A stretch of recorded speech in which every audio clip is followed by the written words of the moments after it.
48, 32, 37, y la pareja número 40. 5 parejas que conforman la gran final del estilo hidalguense, el estilo de casa.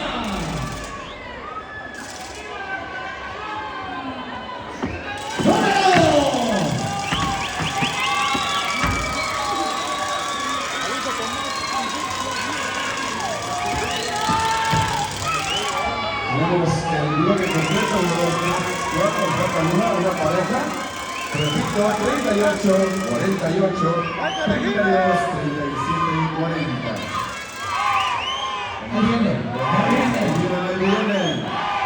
Contentos, felices, porque están acariciando el éxito. ¿Cuál de estas es su favorita? Y miren nada más qué bonito bloque se conforma en esta gran final.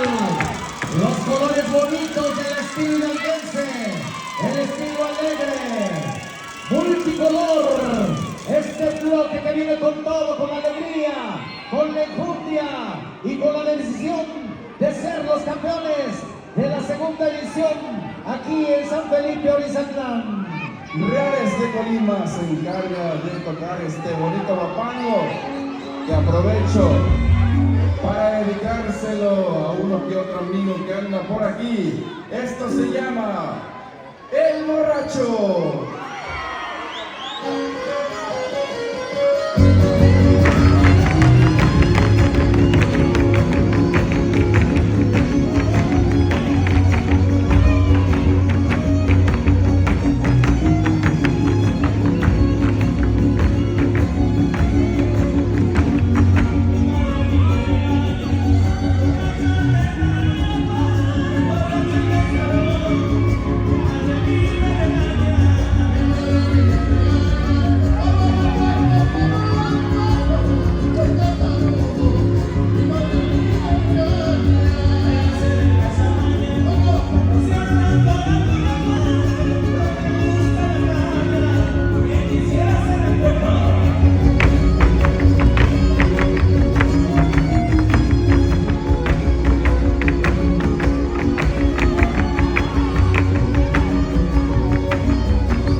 que va a ganar.